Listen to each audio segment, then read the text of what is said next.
We are at the Magic Academy on admission day, and everyone is doing the first test. Lee Seo-jun, the only one who trained directly under the president of the Magic Association. He grabbed his sword, swung once, and every single training dummy got destroyed in one clean hit. Perfect. Precise. And he's not even a graduate yet, he's a student. Then this girl steps up. Ice attribute. She fires off one spell and wipes out every target at once. People are already talking top of her class in second year, and she's beautiful on top of it. But the one who really made the crowd lose it was Yu Ara with her fire magic. Not because of fire, but babes hot and easily burned everything. The people watching said she looked like a full professional out there, and if Lee Seo-jun didn't exist, she'd be the most legendary student this academy has ever seen. So now it's our loser's turn. Kim Sun-woo, Class A. The teachers say he's talented in enhancement magic. The professor is watching closely. She sees him forming compressed materialization in his hands, a technique that only veteran mages are supposed to use. Even Lee Seo-jun is staring. Even Yu is shaken. He threw his mana attack into the dummy and everyone went crazy, but before it could actually land, the skill vanished. The crowd fell silent. Someone in the crowd says what everyone's thinking. What's the point of materializing if you can't even shoot? And just like that, our boy became the biggest joke in the entire academy. Which is bad, right? But here's the thing, he needs to be the joke. Every person who remembers his face, that's fuel. Because Kim Sun-woo runs on a system that nobody else in this world has. The more people know who he is, the stronger he gets. Notoriety is an embarrassment for this guy, it's power. And he's going to need every single point he can get. Every girl at this academy think he's trash, which for the first time it's amazing news, free point farming. They tell him to stay away, to stop talking to them, to know his place. All because they're all obsessed with his friend, Lee Seo-jun, the real protagonist, the golden boy, the guy who can do no wrong. But what none of them know, what nobody in this entire world knows, is that Lee Seo-jun is destined to die. Kim already watched it happen. He already lived through the ending where the hero Lee Seo falls, the world collapses, and everything turns to purple dust. He failed once when our boy decided to believe that this guy would be able to save them all. And now he's back, 7 years in the past, wearing the title of the Academy's clown, because the only way to save this entire world is to stack notoriety points and get strong enough to change the story. 232 people memorized his face from that disaster, 1,000 points. In one single day of being the Academy's biggest embarrassment, the kid racked up 10,000 points. But the bad news? Now the whole school won't let him forget it. His video from the test got posted everywhere, and the next morning he walks into class and every single person recognizes him. Comments flying, people whispering, bros got canceled in school. And then this blonde kid Park In-hwan calls him over with this smug look on his face. Says yesterday was awesome, that everyone had a great laugh. Asks what happened to his mana, then asks if his family's rich because the only way he got into this academy must have been bribery. And just like that, he declares Kim's new nickname is Trash and says he'd better come running whenever Park calls or life at school is going to be hell. Cut to the cafeteria, Kim is sitting with Lee Seo-jun and his best friend Shin, eating lunch like it's nothing. And from across the room, a girl named Seo-yoon-ah is watching them. She's not laughing, she's not gossiping. She's staring at Kim, trying to figure out one thing. How the hell did the worst student in the entire academy get close enough to Lee Seo-jun to sit at his table? She hates our boy because he's hoarding the dude she likes. You can't even have homies these days for real. Into the second practice session. Kim's been quietly stacking his notoriety, buying traits, redistributing his stats. And this time, when he steps up in front of everyone, something's different. They all think he's going to fail miserably like in the entrance day. He does the manifestation, creates a clean blue sphere of mana, then launches it with precision, firing straight into the training dummy and blows it apart completely. The same students who were laughing at him yesterday are now standing there with their mouths shut. One of them says he's not totally terrible. Another says he's way better than they expected. But that's strange. In one single day, the Academy's biggest clown just showed more growth than some of these kids have shown in an entire year. Suddenly, his phone rings. It's a group with Shin Ji-hyuk, Yoo Ha-young, and Jung Jin-tae, but he only knows Yoon. She becomes an important character later, but she still doesn't know about her own abilities yet, so for now, her role is pretty small. Then Jung asks everyone to say what their specialty is. Excited, Kim explains that he's elementless manifestation. Still, the other guy says everyone at the academy already knows that. So Seo-jun is going to be the main, and the rest are support. If they really want to get first place, they need to be better than Yu Ara's team. Right after that, everyone's out on the training field casting magic and spells. And the teacher comments that one student is focusing too much on control and failing at activation. She needs to put more power into her mana. So she does, creating a bright fire sphere and throwing it with everything she's got, using all her mana. Everyone, even the teacher, is shocked by how much talent and natural ability she has.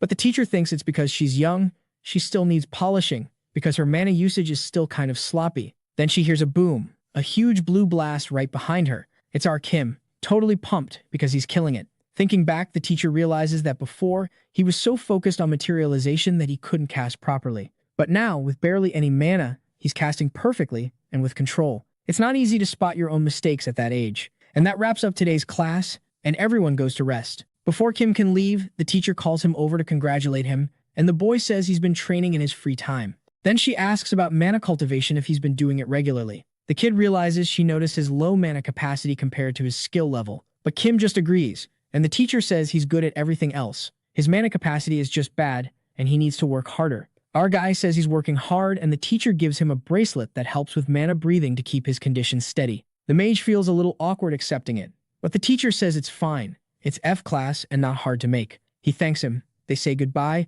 and the stranger starts walking off, checking out his new item. Leaning against the wall, Yu watches our boy closely. Then she calls out to him, but the mage asks why the hell she wants to talk after what happened last time. The red-eyed girl says she heard about the group with Seo Jun, and Kim asks how she found out. Yu thinks the brat is taking advantage of the high-class mage, but says first place is hers. She turns around and walks off, super frustrated. And then Kim wonders why the hell she's so sensitive. The next morning, the kid is running because he almost showed up late. Lee says it's the first time they're all together, so they better give it their all in the first semester. Everyone seems hyped, and Shin says their team is kind of wild, first place and last place together. Kim isn't sure if that's sarcasm. The guy asks if the low-level kid can even handle it, because he was awful in the test. Our boy realizes he's being messed with and keeps a straight face. Then Jung says it doesn't matter, because Lee brought him in and he'll look after the little guy. And Kim knows this dude is going to ride on the high-class mage's coattails. He also knows Yoon's moment is going to take a while, probably because he joined the group and changed how things went in the past. Still, there's no guarantee the test will work out with these members. A man raises his hand and says he'll explain the dungeon exploration. There'll be 2 sessions, morning and afternoon. On the first day, they'll only explore the first floor. About speed, the faster you are, the more points you get. And about class balancing, the lower your teammate's level compared to yours, the more individual points you'll earn. Finally, artificial dungeons have a special contribution system. The more you help your team, the more points you get. Everyone should be careful, and now they can enter by teams. The excitement is huge. Mr. Jang goes back to the camera room after sending the students off, and everyone was waiting for him to place bets on the best team. But obviously everyone's betting on UR's team. Only the teacher bets on Team 3, Lee Seo-jun's team. Both teams picked up low-class members for the extra points, but the gap between them is big. Then the teacher explains that Lee's team members are unstable, and even he has limits considering he uses enhancement. That kind of magic is built for close-range fighting, so it's hard to deal with multiple enemies without a team. Meanwhile, Yu's team uses AoE magic and has already reached the middle of the first floor. The teacher's confident, but we'll see how it turns out. At the same time, Lee takes down a huge monster with his sword. The group keeps moving through the dungeon, surrounded by rats and smoke. Shin and Jung comment that their leader fights really well. They must already be halfway through, and they wonder what the boss will be. Yu's worried because it could be something seriously strong. She asks Lee what he thinks is going to show up. He says a giant wolf. Shin asks how the hell the kid knows that. The other guy just says he has his ways, but the truth is, he's already lived through this. Shin thinks he's a total compulsive liar, and Lee just says they don't have to believe him. Their leader tells everyone to stop arguing and move faster. They do, but soon Lee tells them to stop. Joking around, Shin asks if even the great Seo Jun gets scared sometimes, but the truth is there's something on the ground. It's a blue magic circle, and he doesn't know what kind it is. Freaked out, Jung asks if it's dangerous, but Shin thinks they wouldn't put anything actually dangerous there. Kim crouches down, and his teammate tells him to be really careful. The kid says he's just checking, and he says it's not dangerous for them, it's just a simple barrier. The chubby guy asks how he knows. The truth is, the kid saw this exact barrier unfold in his past life, so he puts his hand into the light and nothing happens. Shin gets nervous and says he knew that too. Confused, Young asks if they'll have to turn back because they can't get through, and Yoon asks if there's another way. Lee tells everyone to step back because he's going to try cutting it with his sword. His strike is insanely strong and focused. It leaves a visible crack in the magic barrier. Everyone gets excited and celebrates because it worked. But seconds later, it seals up completely, and the disappointment hits. Still, the leader isn't giving up that easily. He's going to try again. So Shin asks if it's his turn to jump in. It kind of looks like it, but he's still more of a support role. The kid crouches down and tries to touch the blue magic barrier. He puts his hand on it and feels something weird. Then he says it's going to be tricky and might take like 40 minutes. But Kim grabs his hand and says he's got it. Our hero puts both hands on the barrier's symbol, and it starts glowing. He uses his unique trait, Outsider's Benefit, and reads the magic formula. A bunch of info pops up in a window like the location, floor, difficulty, and the boss.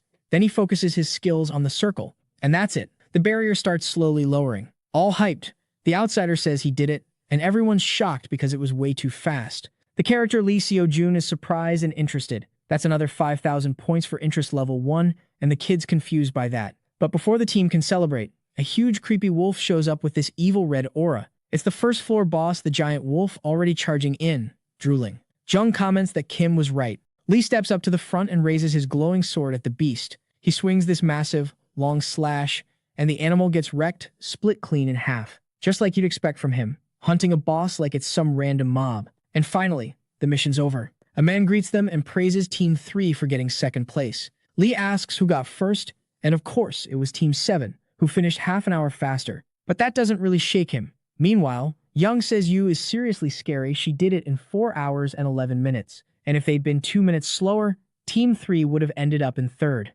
Then Lee thanks Kim. Without him, they wouldn't have made it. The two have a cute little moment, and the leader says if the barrier hadn't been broken so fast, they would have been way behind. He says he should have done better, but Yoon says they wouldn't have done well without him either. But yeah, it was only the first floor. There's still time for the team to turn things around. Suddenly, someone calls out to the student Kim Sun-woo. He turns around and sees it's the support magic teacher. She came to make him an offer. Transfer to the support department right now. At first, he's confused. Then he says he doesn't want that. The teacher's shocked he turned her down without even hearing the terms, which are a special talent scholarship worth 5 million. Our boy still doesn't care, and she leaves defeated, while his classmates ask if he's insane. They say the kid is awful at manifestation magic. No one would refuse that offer if they were him. And Yu asks if he's really going to say no. Special talents get tons of perks. Smiling, Lee thanks him and says he's going to stick with manifestation magic. The scary girl is surprised by that. Somewhere else, a girl walking by notices someone interesting. The guy turns around,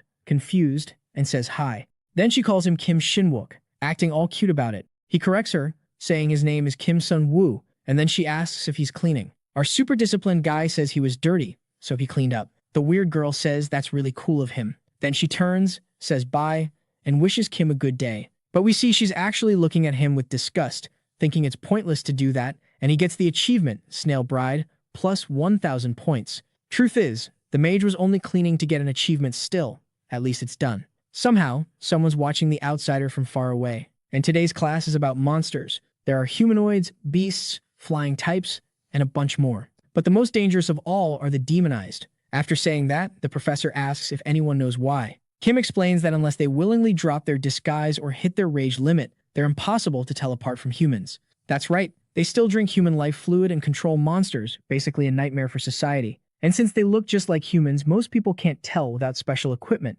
though sometimes their eyes turn black. Nervous, Kim remembers there's an incident this week where a demonized shows up for the first time. That's when Lee beats one even though he's just a student, and it becomes a big news story. The guy can handle it, but it's better to check if there are any dangers nearby. Still, if he's going to follow Seo Jun, he's going to need money. A little later, Kim is meditating and building up his mana. It goes up to 200ths, but thanks to nature's blessing, which jumped 12%, the kid gained another 300ths. All that training in his free time is finally paying off. Then, out of nowhere, he notices nature's blessing leveled up to class 2 and unlocked a trait called Heart of Nature. Pumped, Kim realizes buying that blessing was the right call. The cooldown is long, but his mana regenerates fast. Recovery goes up 1,000% for 1 minute. Still, he can only use it once a day. Kim loves being a manifestation type. Then he remembers the teacher who wanted to transfer him to support. Breaking barriers is only good for outsiders because you can't create them. But the scholarship would be really nice. He's only got 30,801 in his account. Being a student means being broke. Still, the mage figures there's a quick way to make money with short runs.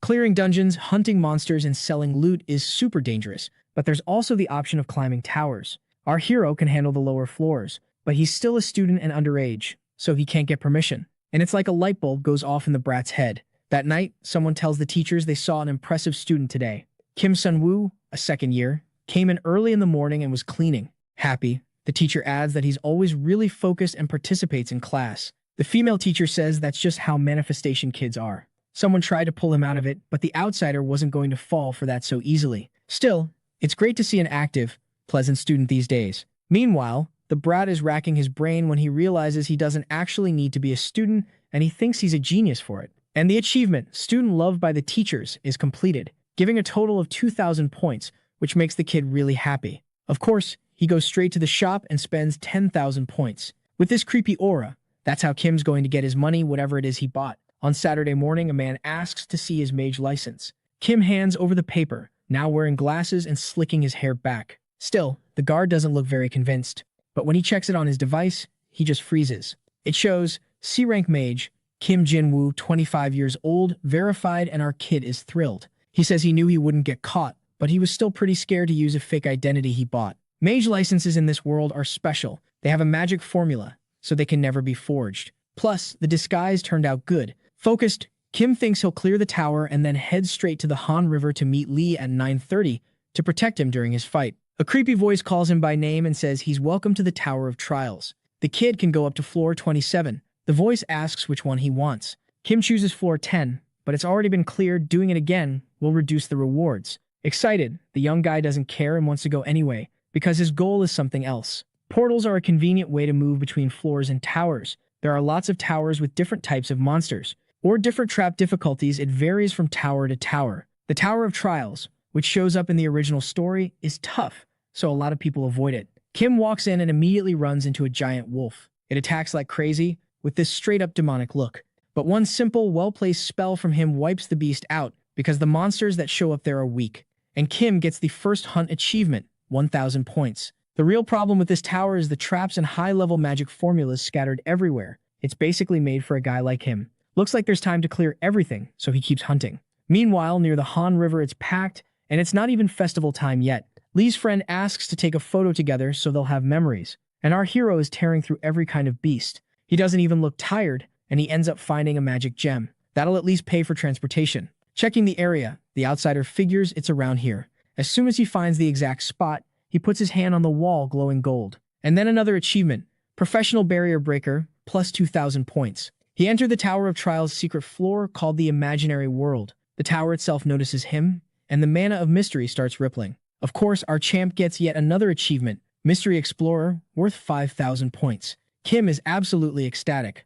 A voice says something about those who climb the Tower of Trials. It's a beautiful golden statue of a woman, basically demanding the boy prove himself. Her eyes light up, and a wave of power pours out, and a bunch of tiny stars pop out of the flowers. Except they're not stars, they're a bunch of fairies laughing. They're C-rank monsters, so they're not that strong. The problem is the little fairies are unhinged and go crazy when they see humans. So Lee nails one of them dead on. He knows speed is the key to beating them, so he starts swinging like crazy, hoping his attacks hit the flower fairies. Suddenly, Kim stops and puts his hands on the magic barrier, and he realizes that even if he beats all the fairies, he still can't clear this floor. He knows he can't prove his specialness like that, so he activates the Outsider perk, reciting the magic formula. But the statue keeps insisting he has to prove his worth. Kim decides his special thing is being able to interpret that formula, basically all the skills he got as an outsider. He earns another achievement, recognized by the Tower of Trials, 10,000 points. And the tower grants him a blessing, a D-rank adaptive trait. Our hero gets an enchanted book, a red dragon soul, a sacred herb seed, and 5 sacred herbs. On top of that, his magic goes up 5 levels. His mana recovery speed increases by 20%, and all magical power goes up by 10%. The tower congratulates him for clearing the secret floor. Meanwhile, the festival is starting, but Lee notices something weird in the photo they took earlier. There's a creepy guy behind them who doesn't look human. The old man in the top hat is a mime. Staggering around, the guy tries to pass as human, and Kim notices it's close to 9:30, so why isn't Lee there yet? The creepy thing notices our hero. Looks like he's going to have to deal with it, because it's part of the main story. If he rushes in and messes with how things are supposed to progress, something could go wrong. A civilian asks the mime if he's okay. The monster looks threatening. With a red aura, Kim's going to have to do something. Unfortunately, the civilian gets hit in a fatal way. The monster's fist goes straight into his chest. Then he gets thrown away like nothing. And the old man turns out to be insanely muscular. Then he notices a girl behind him, and that makes him turn around. Everyone starts yelling that it's a demon going berserk and they need to call for help. And finally, Kim realizes he can't hesitate and gets ready to attack. Saving these people matters more than sticking to the story. Then Lee and his friends show the photo to a Special Forces security guy, who confirms it's a demon. They say it was nearby, and the guy says that's a disaster, because there are tons of people there and monsters get stronger the more humans they consume. Suddenly, a huge wave of mana appears, and the security guy immediately takes off running toward it. When he gets there, Lee wonders who that person is trying to face the beast and save the girl. The thing throws a massive attack, but the girl gets saved by a table. The outsider realizes he got too close and needs to do something. The monster starts chasing the poor girl. Focused, the hero figures the demon must be B rank. Fighting it head-on is basically asking to get killed, so he gathers all his mana, and he fires it at its weak spot, the back of the neck. A medium-sized explosion goes off, and shards of glowing blue mana scatter. But the big bastard is still standing and ready to fight. Now half its face is messed up. And to make it worse, it starts regenerating fast. Kim realizes he screwed up because he didn't completely destroy its brain. Now the demon is fully enraged, with a creepy purple aura around its muscular body, and it leaps straight at the mage, full force. Our hero was saving this for later, but he doesn't have a choice. The Heart of Nature effect activates. Mana recovery speed shoots up to 1000% per minute. Kim is surrounded by mana, and he knows that even if he can't finish the big guy in 1 minute, he can at least mess it up badly, so he throws everything he's got. The demon tries to defend itself, but it still ends up beaten up and burned. Kim's attacks aren't over yet. He's still got a few seconds. The beast tries to block, but it's too many hits at once, and the kid even dares it to try. The guy with glasses is aiming right at the monster's head, and it lets out a loud scream. Maybe if he can keep this up, it'll work. But unfortunately, a minute passes and his mana runs out, and the demon is still standing, shaken up a bit, but already regenerating. That's when the Special Forces guy arrives and slices the monster to pieces, and he says the situation was handled successfully. He introduces himself as Agent Jong Hyun-soo from the Special Forces and says that thanks to the kid, it was easy to take care of. Then he asks to see his mage license to confirm his identity and give him the reward. Jeong is shocked to find out the guy is C rank, because he figured he was at least B rank. That's when Kim notices Lee and Shin watching from far away, and he gets annoyed they only showed up now. Meanwhile, the two of them are thinking they've seen this guy somewhere before. Lee walks up to the kid and asks if he knows someone named Kim Sun-woo. The main guy also mentions that this Sun-woo goes to the Magic Academy. Shin thinks they might be related. Our clever hero says he's hearing that name for the first time. Jeong says maybe the guy just looks ordinary and tells them to leave. The agent thanks the outsider a ton, but Lee is not convinced at all. All cute about it, the mage says he only did what he was supposed to do. Now Jeong has to go. Reporters and other agents will handle the rest soon. Kim bows to thank him for saving his life. Right after that, the system window says he took part in subjugating a B-rank villain named Jang Han, which might be messing with the original story. It says a minor change was detected, and the reward is 5,300 points. Coincidence went up by 0.2. Kim realizes everything changed because he stepped in. If Lee died the first time when he did nothing, maybe now he can save him. If he reaches 100 coincidence, he becomes a deus ex machina and can get whatever he wants, maybe even go back to the real world.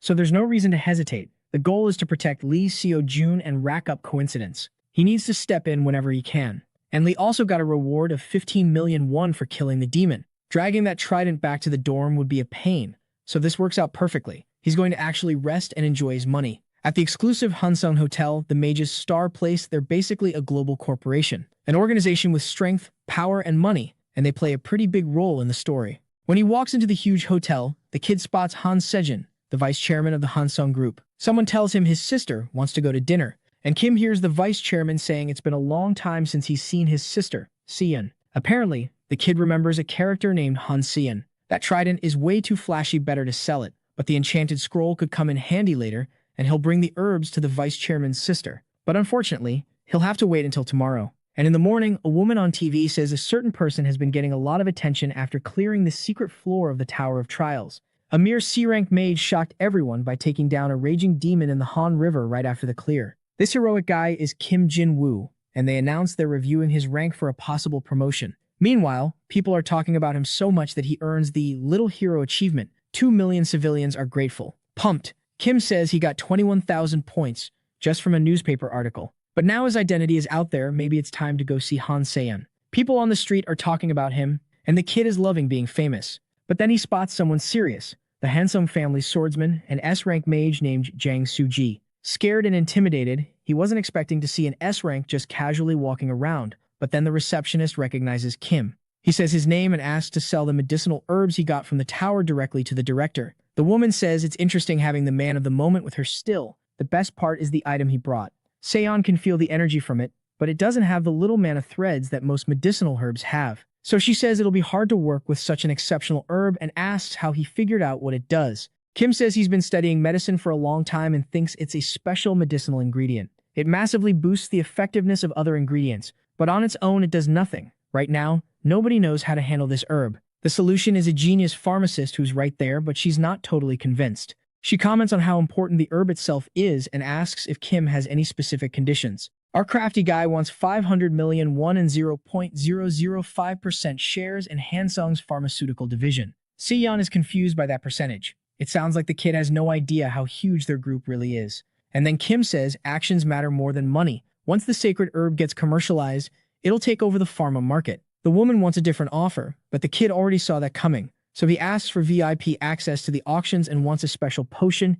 Even so, he'll still pay. Then Seon asks if he wants her to be his messenger. Kim says that in return, he'll reveal her brother Han Sejin's weaknesses. Our boy knows she wants to take over the Hansung group, and she wants it so badly she doesn't even care if she has to destroy her family. Meanwhile, the demons are mourning Jang Han's defeat because they could have gone in before he got furious. The monster gets worked up and yells that he could have saved him. Then the other demon tells Baek Gang to calm down, it's an order. Helping a buddy who went berserk in the middle of a huge crowd of humans would only put them in danger. But the other one stays agitated, saying he can't stand living in the shadows like this anymore. And he promises he'll take out that idiot, Kim Jin-woo. Then the other demon asks if he's sure, because the guy is close to their client and Baek has no idea who that person even is. There are monsters out there who'll cut down their own family with a smile on their face. Smiling and two-faced, Seiyun says she hasn't seen her brother in a while. Soon after, Sejin asks if the company's doing well, but his sister says work is tough and dealing with people is exhausting. She's worn out, and her brother comments that their dad was kind of hasty giving him the company when he's so young. And Seon thinks that if it's too much for him, he can just hand the rights over to her anytime. Meanwhile, Kim saved her contact, figuring using 2 accounts should be safe, and besides, everything worked out. Thanks to her, the kid feels way more at ease. She must be really smart. She's probably checking whether the weakness he mentioned is actually useful info. Then Kim gets a message from Seon saying she'll be his messenger for only 1 month. She says she'll send the payment up front today and asks if he needs anything else. Han Seon trusts him. That's another 1,000 points, faster than he expected. He asks for a potion and an entry ticket to the underground arena. She says she'll let him know when it's ready. But he's worried about the demons because he knows the story has a revenge plot. So he decides to buy a killing intent sensor trait, which lets him feel when someone wants to attack him within 500 meters. But unfortunately, it's 50,000 points. Still, he needs it. If he thinks of it as the price of his life, it's easier to swallow. A few days later, the potion is ready, a mix of divine herbs. The side effects are brutal. It boosts mana recovery speed by 500% for 5 minutes, but after that, he'll have no mana for 30 minutes. Suspicious. Seon thinks it's weird for such a skilled mage to want a potion like that. And on top of that, how does this guy know so much about her and her family? She says she looked into her brother's personal movements as soon as Kim mentioned his weakness, and it was shocking. He always had a dark side, but she never imagined he'd actually killed someone. And there are even traces of contact with suspicious demons. She wants to know how the kid knew all this. But we know it's because he knows the original story. Han Sejin is greedy and teams up with a demon, becoming a villain. Being slick, Kim says he'll tell her if she gives him 5% of Hansung's pharma profits. Seiyun says it'd be easier to just say he's not going to tell her. And about the arena entry, it looks like it can't be transferred. The two of them will have to go in together. Paying attention, the outsider comments that that's why she's dressed like that. She asks what his plan is in there, and he says he made money, and now he's got to multiply it. Furious, Seiyun snaps that he's going to use the money he earned to gamble. Kim just agrees, and she thinks he's insane, which makes her disappointed in him. Her interest drops a lot, but the mage couldn't care less and grabs a golden rabbit mask. By the time he leaves the arena, he'll have even more confidence. They talk to a mysterious masked man, who gives them a VIP wristband and says it's been a while since he's seen them. Then Kim realizes that guy is the big bad and S-class demon, Ha-ryong. Of course, he's here. He's the one running this arena. Our hero needs to be careful not to get dragged into it. Seiyun says there are tons of people there, the vibe is hype, and Kim says it's probably because of Yang Hongju. He's the most popular fighter right now, a mage who's been champion for 3 years, basically A-class. Then the woman realizes they're not going to make much money, because everyone's going to bet on him. But of course our boy has a plan, and asks to place a bet. So he bets 530 million on Yang Hongju's opponent. Seiyun is totally confused and speechless, because she doesn't even know who the opponent is. Ryong gets told that some newbie just bet that much money on Hongju's enemy. The only thing anyone knows about him is his rabbit mask. The demon remembers and says that amount probably means nothing to him. Maybe he's just some rich guy with terrible taste. Meanwhile, Baek finds out Kim is at the arena and is pleased, because before this he had no info on the guy. He calls for a car and says that tonight they'll avenge Jang Han. In the arena, things are intense. 2 people are going at it hard. The one who's losing asks to surrender, and that's the winner of the first round. Everyone's pissed he gave up, and a lot of people probably lost a ton of money. Seiyun thinks that since it's an underground fight, the atmosphere is way more brutal. Even so, the organizers don't let it go further than a knockout. And now, it's Ryong, with 530 million bet on him, versus Yang Hongju, with 2.8 billion. Excited, Kim notices everyone played it safe, and bet on the usual winner. People are saying some lunatic bet that much on Ryong, and if he loses, the guy's getting nothing back. The hero doesn't care, because if everything goes to plan, he'll win 6 times more. And when the fighters come out, Seon says the weight difference makes no sense. The outsider admits the guy is skinnier than he expected. But money isn't the only reason the kid came. It's because of the John group, major villains in the main story. Because Ryang ends up joining their crew, so Kim wanted to see him fight at least once. Nervous, the young guy keeps telling himself it was written in the original story, so it'll be fine. The skinny guy has never lost in the underground arena. Yang complains the levels dropped, he has to fight someone like this. And he's gonna end it fast. He immediately charges the pale guy like a maniac. But the other guy dodges super easily. Unfortunately, right after that, he takes a heavy hit. It slams him into the arena wall hard. And Kim isn't so sure anymore that he can win. Meanwhile, Beck's car arrives at the underground arena. The demon wants to step in now,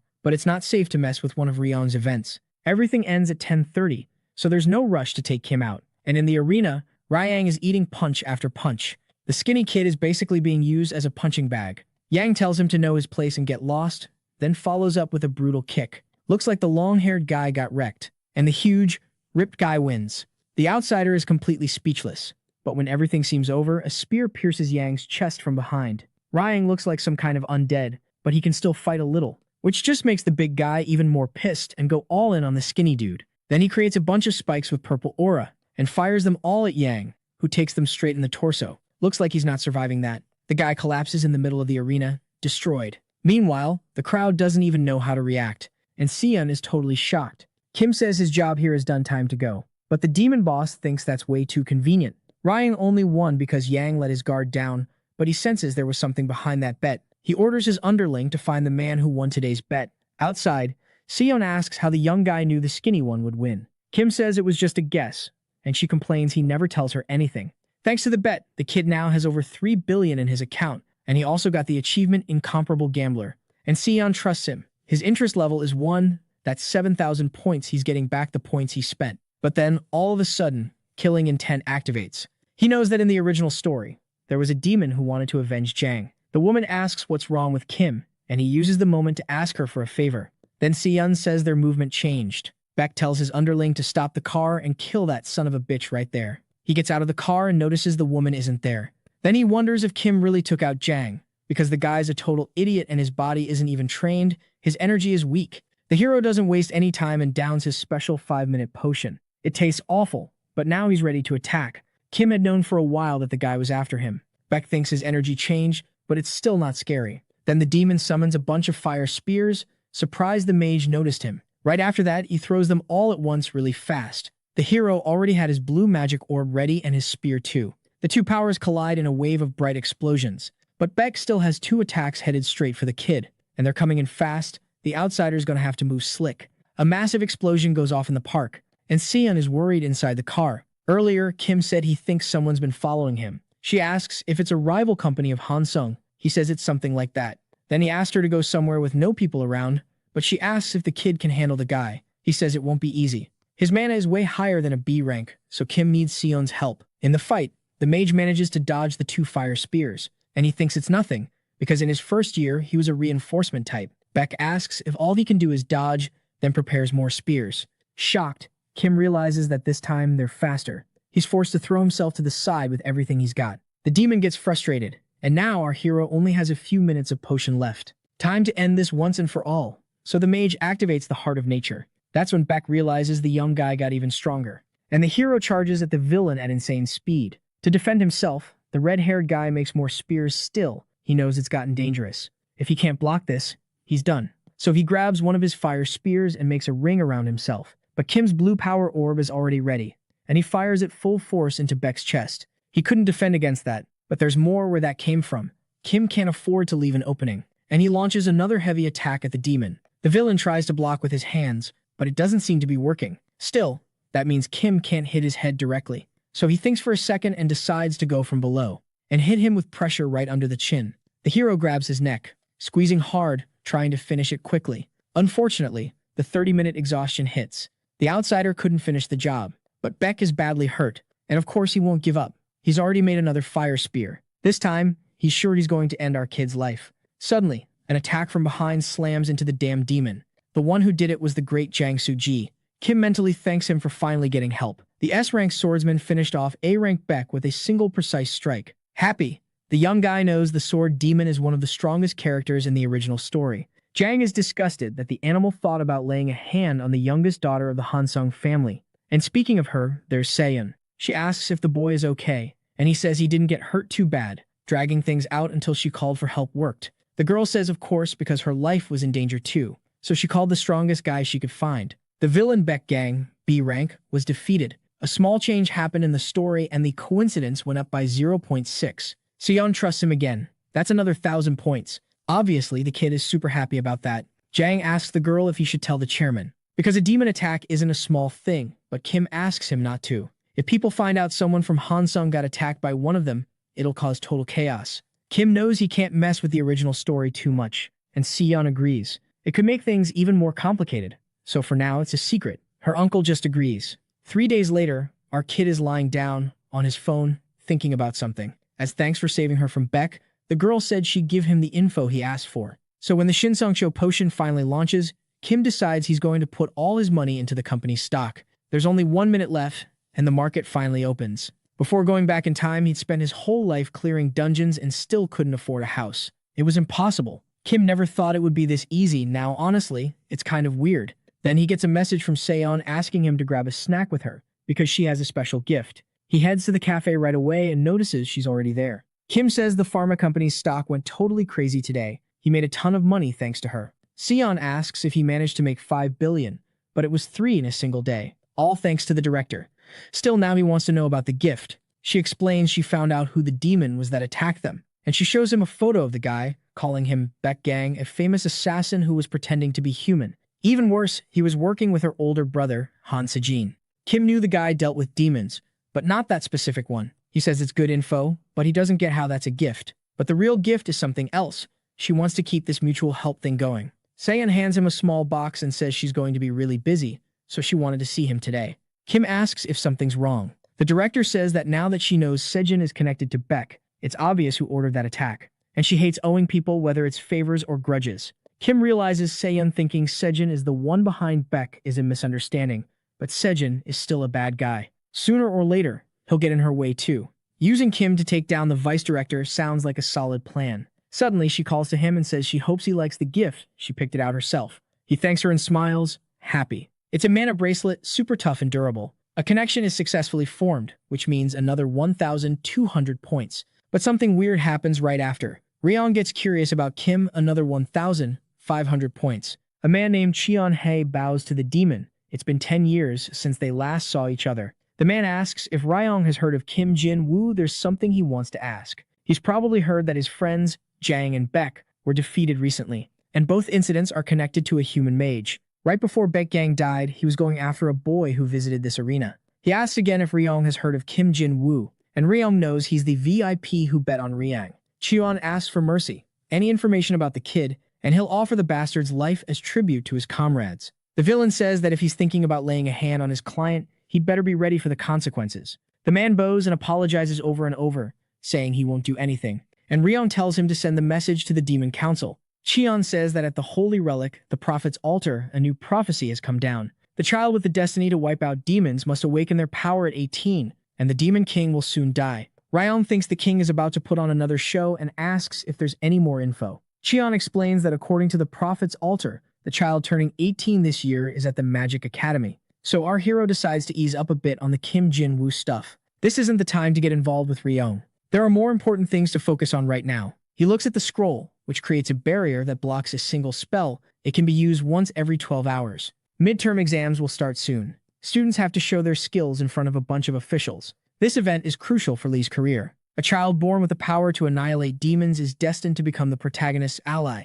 Trying to kill them before they fully develop, demons invade the school at 4 in the afternoon, but they get completely wiped out by Lee Seo-jun. At least, that's how it goes in the original story. Even if it's not some huge-scale event, this episode is packed with important foreshadowing. He needs to keep an eye on the child from the prophecy, not just Lee. Someone on stage says that besides next week's schedule, there's one more announcement. The students are exhausted and complain a lot. Then the man says fighting is training, and training is fighting. And to get ready, all second years will take part in sparring sessions over the next few days. If they can't find a partner today, they're free to watch or practice on their own. Meanwhile, Yu is absolutely furious at Lee. and the outsider notices the two of them are about to team up just like in the original story. But he didn't expect that nobody would want to team up with the poor guy. Even though he'd shown talent in theory and in breaking through the barrier, nobody wants to be stuck with the worst student in the school. But none of that really matters anyway, because the hero has already decided who his partner is going to be, and Lee is going all out in training. Then he barely dodges an attack he almost got taken out right there. Yu asks if that's all the great mage has to offer.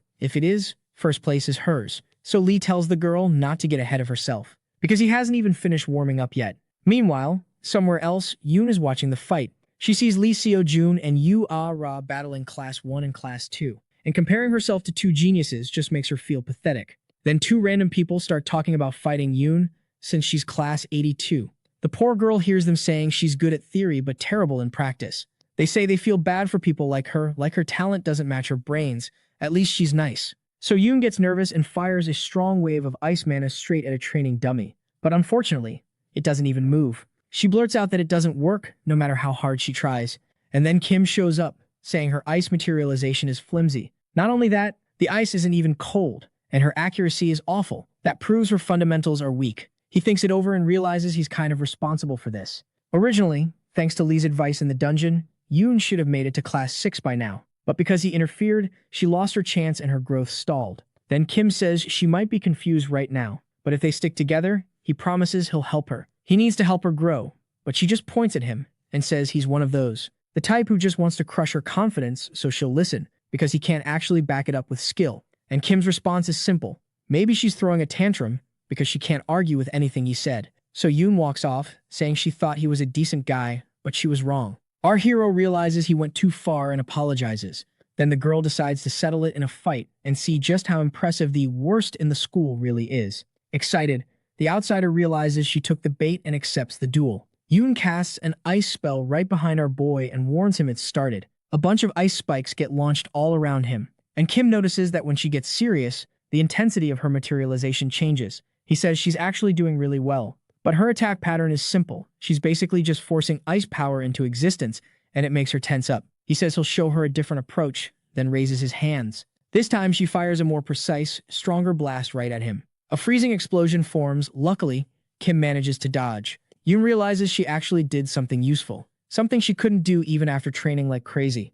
A huge wall of solid ice forms, and our favorite mage lands right on top of it. He thinks that for someone to unlock their ability, they first need the right kind of trigger. As expected, provoking her was the answer. Then Yoon asks how he plans to win, if he's just going to keep running. Maybe he doesn't even want to form a team. Kim explains that inexperienced manifestation mages all have one thing in common. Then he rushes at her at a terrifying speed, saying that once you can get close, shutting them down is easy. He hits her with a concentrated mana sphere, and Yoon falls backward, trying to block. All that power is obvious to her, but the outsider snuffs it out in an instant. Then he says it was a good fight. Yoon sits on the ground, upset that she lost, and says maybe she really does need to learn magic from him. Kim offers her his hand, explaining she just didn't know how to bring out her talent. Smiling, he says he'll help her, and they can do it together. Thinking she'll help him improve too. They shake hands, and the deal is done. Yoon says she'll trust him just this once, and that her teacher better teach her properly. Now she trusts him and she's on his side at level 1. From now on, she'll have to do attribute adaptation training. As he hands her an ice cube, he says all magic starts with adaptation, which basically means understanding your attributes, and that's what determines how good you are at manifesting. In other words, she won't improve no matter how much she practices. Yoon says that attribute adaptation training counts as training too, but he's never heard of a method like that, and he just freezes, like everything around him stops. Kim explains that feeling your own body is the easiest and fastest way. Adaptation happens quickly. That night, surrounded by corpses, Cheon asks if everyone is there, and as requested, all the active demons are gathered around the Magic Academy. It's time to find the child of the prophecy, and they'll infiltrate the school next week. According to their undercover collaborator, security is lighter during exams. One demon says the time has finally come, and another asks what happened with the request for help from Ryong. Cheon just says it didn't work out. The Lord has something more important for their race's future. The woman says it's impossible to take down the child with only 4 B-class demons. But the other guy says they don't need help to finish off just one kid, and she fires back that low security alone isn't enough. On exam day, scouts from every guild will be at the school. Does he really think they can handle all of them? Cheon says it's a different story if they kidnap anyone who gets in the way. Then the boss creates a huge demonic barrier. He tells everyone to go wild, because he'll be there. The child has to die. Back in Yoon's training, Kim explains, first comes the attribute, then the shape. Memorize the feeling in your body and picture ice. The girl manages to make a perfect snowflake. Then she turns it into a powerful ice spear. Excited, she says she finally managed to make the spear with her own power. The outsider notices how much she's improved in just a few days. Yoon Hayoung trusts him. That's another 1,500 points, and she says she'll do whatever he tells her. The guy thinks that might be too much, but the girl asks for more ice. And Kim knows it has to hurt, but holding on a little longer will make her grow. And then, become Lee Seo-jun's partner. Mysteriously, someone watches Yoon from far away at the ice pool, and they wonder what the hell they're doing. It looks like bullying. Extreme bullying at the Magic Academy isn't okay. The teachers need to hear about this. Someone comes up behind the nosy girl and says it's beautiful watching talented students grow. The girl tells Mrs. Lee it's worrying, but she explains it's just attribute adaptation training, and that she's been watching since day one. Hayoung improved her mana control a ton in no time. It's impressive. But even more surprising is how fast a certain student judged the situation and immediately understood her problem and helped her. The girl asks if it was Kim, and the teacher agrees, thinking the girl only knew the names of the top students. Then Mrs. Lee says Sun Woo has a lot of potential, so remembering his name is a good idea. But the girl says he's the worst in the school, and if he helps others like that, how is he supposed to improve himself? The teacher says to give the boy a chance to prove his skills in the exam. A while later, Kim realizes he's screwed because he saw a special discount on a dimensional backpack that can hold 30 kilograms, but it only lasts 5 days. That item is insanely valuable because it lets you summon items from anywhere. Great for combat and everyday life, but it costs 20,000 and he only has 8,500. These discounts only show up when you're broke. Our favorite mage needs a way to get 11,500 points in 5 days. Suddenly, he gets a message from Miss Lee Hyung, calling him to the principal's office before class.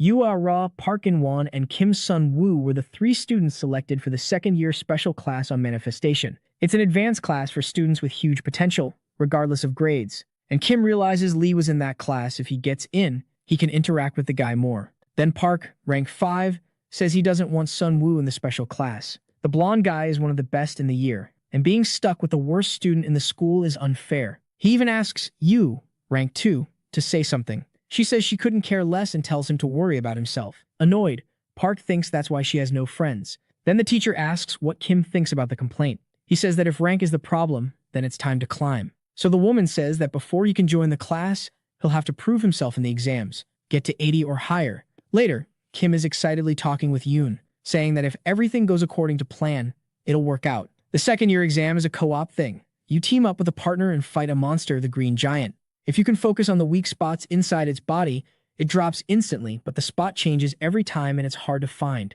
So most students get good grades just by surviving the attacks. But the real geniuses actually manage to kill the monsters. Everyone watching cheers, saying it's exactly what you'd expect from Lee Seo-jun, and that his partner's really good too. Now it's time for the lower-ranked kids to climb the ranks. The outsider tells Yoon to clear the way and takes off at full speed.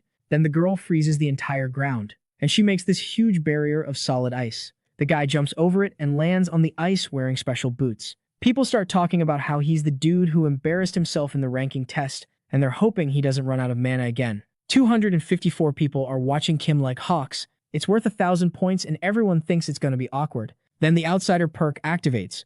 And this time, our hero isn't going to be a joke. He immediately fires off a crazy strong mana attack at one of the giants, nailing it right in its weak spot. It gets completely destroyed, and Kim already has another attack ready. The big green monster charges him at full force. All hyped up, the kid says it's going to be easier than he thought. But then Cheon-hae is up in the stands, and it distracts him right as the giant attacks. Kim still throws his mana bolt anyway, and it hits the monster in the shoulder, missing the head. People talk trash about how bad that was, but all the kid can think about is that the mentor behind the attack is at the school. He's definitely planning to break into the school, but they were supposed to show up at 4 after the exam. Yoon yells at Kim to focus, and the giant throws this massive punch that cracks the ground and sends our hero flying. The girl doesn't waste a second and launches ice spears at the enemy. They hit multiple spots and even partially freeze it. Yoon tells Kim to snap out of it and focus on the fight, then helps him back up. But the monster's already recovered and winds up for another attack. Our guy just says, "Move," and blasts the giant with a thunderous mana bolt. They're both exhausted, but then something happens. Everyone in the crowd is just speechless. Both monsters are down, and people are saying the worst kid in the school has an insane combat level. The principal, watching from the stands, says the kid's good. Nobody thought they'd see a fight like that, and the girl fighting with him has insanely good complementary skills. Yoon hugs Kim, super happy, but our hero is still worried. 582 people have memorized his face. That's 3,000 points, plus the B rank achievement for another 2,000. And all of a sudden, he starts gaining more and more points and achievements, but he doesn't even care. Because the original story's timeline isn't lining up anymore. Maybe what he's doing is changing how things are supposed to go. So the ending where he saves the school might change too. They got second place, which makes you notice Kim isn't okay, he's sweating. He brushes it off and says he just needs to rest a bit. She should go to the training field, because there are things they need to talk about. Yoon thinks she messed something up during the exam, but he says it's not that. He tells her she was perfect, and she thanks him. They say goodbye, and she tells him that if he's too tired, he can skip this training. Kim knows that if the timeline's messed up, he needs to check how many events are different from the original. If the plot is still on track, Lee should be around there right now. And there he is, in the middle of the crowd. People are offering the talented kid a spot in their guild.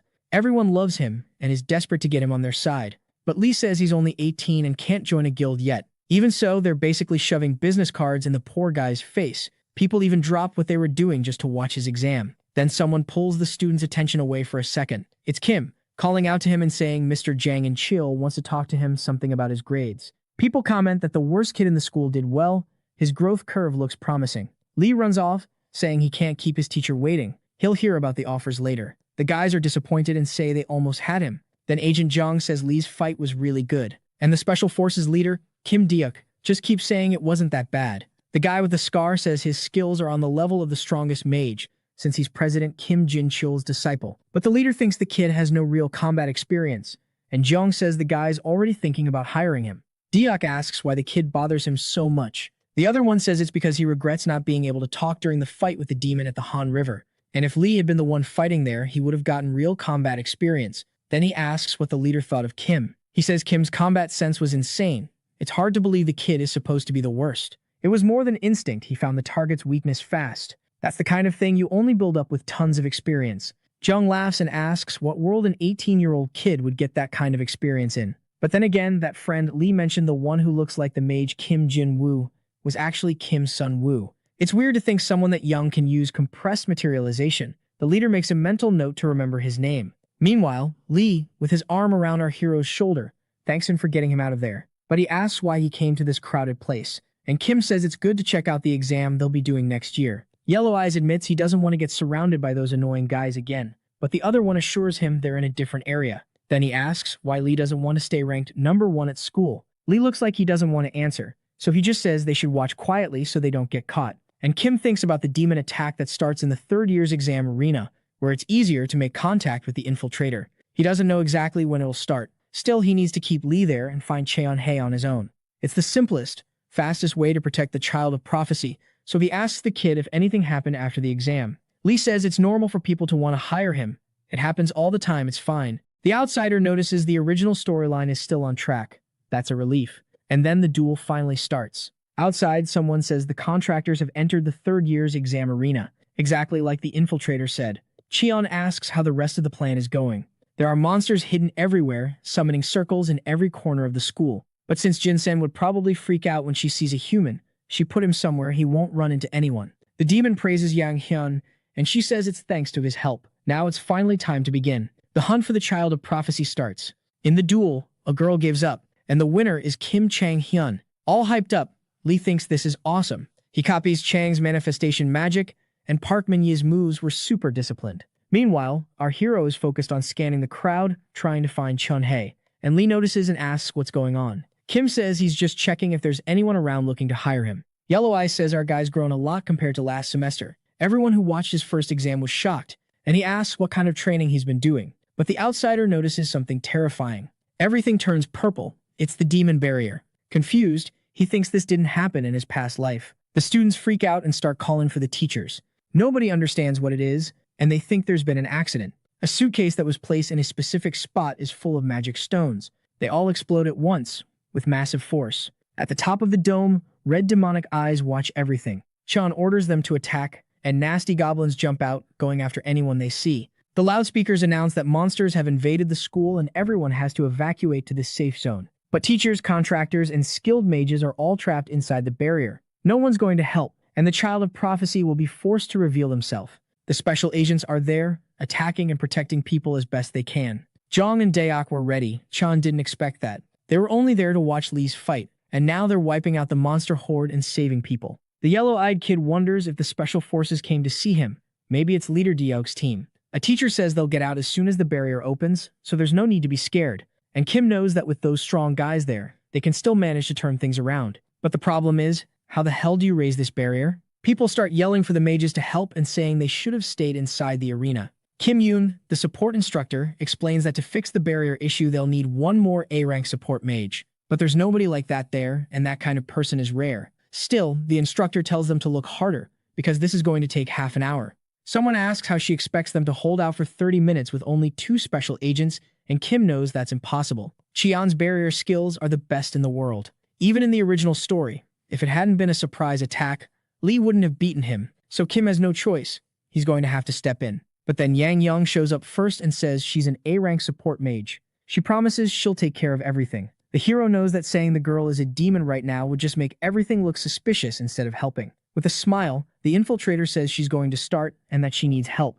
People seem calmer now, but we know it's a problem. Lee feels relieved and says they'll be out of this soon, but Kim disagrees. He grabs his friend's arm and tells him to follow. The instructor notices something's off. While she raises the barrier on one side, the other side gets blocked. That thing is only getting stronger. Cheon notices Kim Yoon is starting to suspect something, and he realizes he needs to draw a bit of attention. Meanwhile, the 2 special agents keep wiping out the demon goblins, but some of them change direction, and one of them jumps straight at Yang. But, luckily or unluckily, this huge spear tears the thing apart. It was a perfect shot from Diok, who asks if she's okay. Smiling, Yang thanks him and says that thanks to him she survived, and the leader thinks the girl is helping. Without losing focus, he spins around and takes out a few more green freaks. And Jeong yells that his boss almost got caught, and the other guy answers that if that happens, he'll hand in his badge. They're both fighting like crazy, and the monsters just keep coming. Then the younger agent promises he'll protect her for the honor of the special forces. The demon woman just thanks him, while continuing to get in everyone's way. Far from there, Lee asks why Kim brought him there, and the answer is, because nobody's around, and he's going to raise the barrier. The protagonist asks about the work being done up front, and the hero tells him the truth about the story. And the kid is shocked to find out she's an imposter and says he's going to tell everyone, but Kim explains he has no proof. Lee says the kid can prove it, and he even got a special offer because he knows how to raise barriers, but the other guy says nobody will believe him. So, once the hero raises the barrier, the protagonist will go tell everyone. Obviously, everyone will believe it when an A-rank genius says it, not just some student. Still, Lee doubts the kid can actually raise it. They decide to try first. Kim puts his hands on the circle and starts. Of course, he activates his outsider perks first. The magic formula starts getting decoded, and the barrier slowly rises. Yang is shocked that the demon's big barrier is failing. The outsider wipes his hands and says it was no big deal, and he tells his friend to go deal with the situation already. But Lee wants to ask something. Why is he trying to hide what he did? It'd be great if his skills got recognized. The kid says that's enough, just keep all of this a secret. Meanwhile, Cheon is calling Yang useless for not being able to maintain the barrier. And the demon woman wonders to herself who did it, because she was sealing it twice over. Jang thanks both of them for their work and says now they'll handle the rest. No time wasted, everyone starts attacking the different monsters. The professor's power is seriously impressive, and Miss Lee is no joke either. She uses this yellow lightning power that blows the goblin up. The man claps and says it was amazing, and the woman says his attacks are still as strong as ever. Zhang also thanks them, because with their help the area got cleared fast. But Diok knows whoever's behind this must be hiding somewhere, so they should look for them first. Determined, Kim Yoon says she doesn't know who's behind it, but there is one really suspicious person, and she grabs Yang by the collar, demanding to know what she did when the barrier broke. People try to calm the instructor down, but the woman yells that the other one might be a demon. The infiltrator tries to play the victim, saying she's being treated like this even though she only helped, and everyone just gives her a dirty look. Zhang asks his boss if they should get involved, but the boss says it's not time yet. In the meantime, Yang explains he took so long because he had to sync up with the teacher's brutal techniques. They realize that every time they tried to break the barrier, it just got twice as hard. Finally, Lee shows up and says Yang was in the third year's exam arena. The support teacher asks how the kid knows that, and he says he could feel something was off with the barrier. He knows the basic theory of how barriers work, but he hates lying, he just doesn't have a choice. Someone points out that now that he mentioned it, something really isn't right. There actually was someone named Yang in support. Right after that, the demon woman asks Lord Qianhei what she should do. Furious, he tells her to do what she has to do. The two undercover agents, on alert, sense his aura and immediately move in. They land a perfect combo on the demon, but it just disperses, and they realize it's an A-class demon, things are bad. Meanwhile, Yang already knows what to do if the mission fails. Everyone around him starts getting possessed and turns into these jacked-up monsters. She orders the demons to wipe out as many humans as they can before she dies. Then she tries to attack Lee, but he manages to hold her weapon back, ending her little headache for good. The mage says she came to the wrong place. The demons drop to the ground, destroyed. This is a magic academy. After all, relieved, Lee thanks leader Kim Dae-hyun for the help, and Kim says it's been a year since they last saw each other. The older guy says the kid's become a solid mage, and he can collect his demon hunting reward later. Still, the kid wants the money to go to Kim. He's the one who actually deserves the thanks. But the kid has his own problems. A huge explosion goes off nearby. It's the child of prophecy. A man says the name, "You are a second year, rank 2, and says it's disappointing. Is she really the genius who's supposed to reach Lee Seo-jun's level? Or maybe she's not showing her real strength because she's stuck carrying dead weight. Yoon remembers training with Yu when monsters suddenly showed up, so she decided to fight too and help out. But Yu told her not to get in her way, just run. That she'd handle it alone. The demon asks if that's all she's got. To him, she's not even the one he's looking for. With brute force, the monster grabs Yu by the neck and starts choking her, saying she's packed with magical power inside and he can't resist it. But the poor girl can't breathe anymore. That's when ice attacks hit the demon from behind. Yoon yells at him to let her go, his opponent is her. Yu collapses unconscious on the ground, and the beast says it's a beautiful friendship. Then he asks what she thinks she can do with just that. The girl knows she can't win, but she can't just run and leave her friend behind. So she throws everything she has left into her magic. It actually hurts the demon and the wounds don't heal. That's when Yoon realizes it wasn't ice, and her magic is getting drained way too fast.